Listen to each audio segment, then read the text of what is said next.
Pourquoi on fait de la physique c'est une chaîne de maths à la base, non? Je sais pas, apparemment c'est dans les maths, produits vectoriels.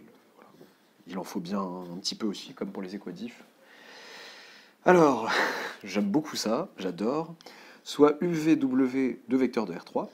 On rappelle la formule du double produit vectoriel, ou formule de Gibbs, qui nous dit que le produit vectoriel de U avec le produit vectoriel de VW, donc U vectoriel V vectoriel W. Je fais tellement peu de produits vectoriels que je me demande si on dit U vectoriel comme on dit U scalaire quand on parle de produit scalaire. Je pense que oui, j'espère. Il faut montrer que ce machin, ce vecteur, du coup c'est bien un vecteur, hein, gardez bien en tête que ça c'est un vecteur, produit vectoriel donne un vecteur, donc là encore ça donne un vecteur de R3, est égal au produit scalaire de U avec W fois le vecteur V, donc ça donne un vecteur, moins le produit scalaire de U avec V fois le vecteur W, ce qui me donne un autre vecteur. Donc différence, ou une somme de deux vecteurs de R3 qui me donne encore un vecteur de R3. Ok, on rappelle cette formule et on nous demande de la démontrer sans repère et sans coordonnées dans les cas suivants. Petit a, V et W collinaires, petit b, V et W non collinaires, et U orthogonal à vecte de VW, donc au plan vectoriel engendré par V et W. Ok, donc avec les coordonnées, bon, on peut le faire à la bourrin, et voilà, je rappelle ce que c'est que le produit vectoriel, bon, c'est pas ce qu'on doit faire ici. Si je dis que U, c'est le vecteur, donc, alors, c'est un vecteur de R3, donc je vais le noter en ligne, U1, U2, U3, V, c'est un élément de R3, donc V1, V2, V3. Je sais que vous avez peut-être noté peut-être en colonne pour l'instant, au fur et à mesure, donc plus loin dans l'année, on sera un peu plus rigoureux sur ce qu'on note en colonne et ce qu'on note en ligne. Et donc le produit vectoriel de U avec V, donc oui, effectivement.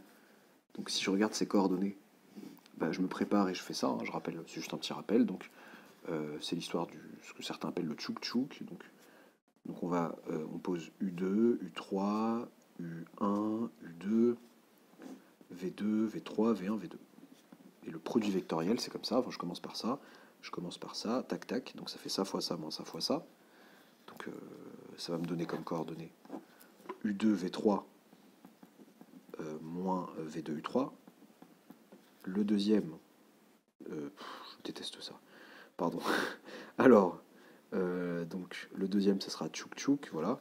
U3, V1, moins V3, U1, super. Et enfin le troisième, donc tac tac, et tac tac, donc U1, V2, moins V1, U2. Voilà, ça c'est si j'ai les coordonnées dans un repère orthonormé, je peux faire ça. Ok, donc en l'occurrence, bon, bah, là si je prends des vecteurs de R3, je considère que j'ai la base orthonormée 1, 0, 0, 0, 1, 0, 0, 0, 1. Bon, on va pas s'étaler là-dessus pour l'instant. Ok, donc on nous demande de le prouver, non pas avec à la bourrin, ici, s'il s'agirait de le faire à la bourrin, ça serait, bah, voilà, faire le produit vectoriel de ça avec ça, puis avec ça, obtenir un vecteur assez moche, ensuite vérifier que ce vecteur, en termes de coordonnées, correspond bien à ce vecteur-là. Alors, dans le cas où V et W sont collinaires, comment est-ce qu'on peut le prouver de manière peut-être géométrique? Donc, si V et W collinaires, déjà, d'une part, eh bien, on sait tout de suite que le produit vectoriel de V avec W, bah, ça fait 0 d'après le cours, le vecteur nul. Donc 0, le vecteur nul. D'une part. Donc, le produit vectoriel de U avec V et W, avec le produit vectoriel V vectoriel W, bah, ça fait, j'oublie plein de trucs, ça fait U vectoriel vecteur nul, et ça fait le vecteur nul. Propriété du produit vectoriel. De l'autre côté, comment je montre que ce machin serait nul si V et W sont collinaires? Donc, bon, si je ne pense pas à exprimer clairement V en fonction de W ou l'inverse, bah, je vais être bloqué. Donc V et W collinaire, bah, ça nous dit qu'il existe un lambda appartenant à R tel que V égale lambda W ou, attention, W égale lambda V. Attention, ça c'est pas toujours vrai. Ça ne traduit pas forcément la collinarité de V et W. Imaginez que V soit un vecteur non nul et que W soit le vecteur nul. Par définition, vous savez que V et W seraient alors collinaires. Mais est-ce qu'on peut écrire qu'un vecteur non nul, c'est un lambda fois le vecteur nul? Ben non, parce que lambda fois le vecteur nul, ça fait uniquement le vecteur nul.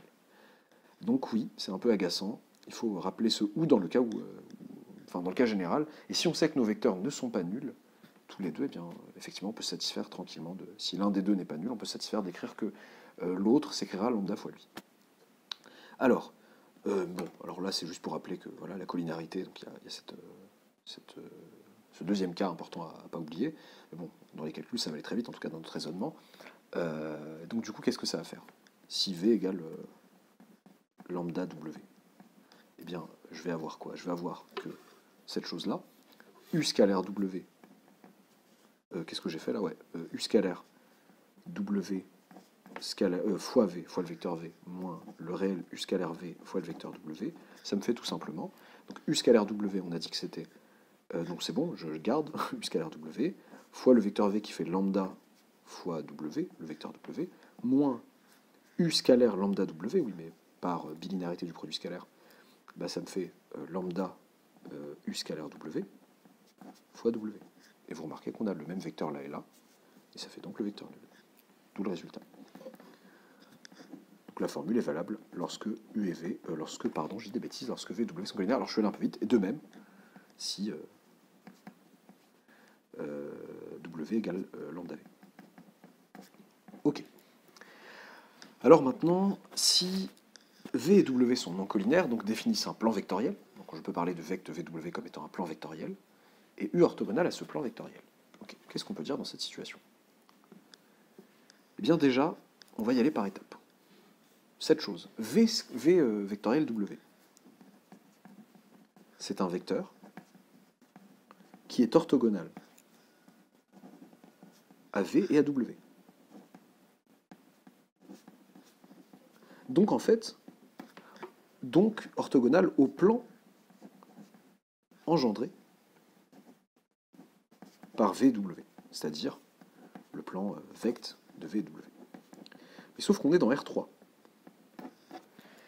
Il n'y a qu'une seule direction orthogonale à un plan vectoriel de R3, un plan vectoriel donné. Eh bien, U, on m'a dit que dans ce cas, U était orthogonal à vect de VW. Donc ça prouve la collinéarité en fait de U et de V vectoriel W.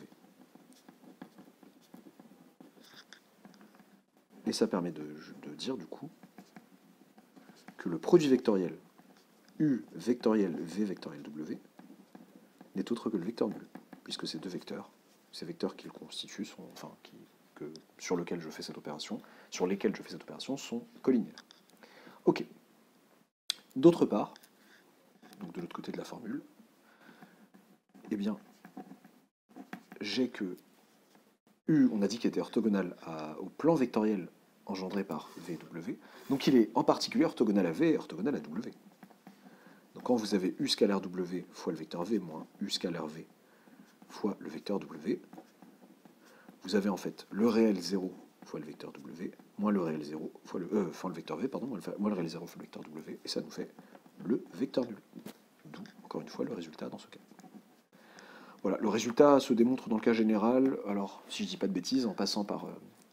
en orthonormalisant, la VW en tant que base d'un plan vectoriel, ce que vous n'avez pas encore vu, et ce que j'ai pas vraiment envie de faire, même si vous l'aviez vu, pour être honnête avec vous. Grosse flemme. Donc voilà. Voilà.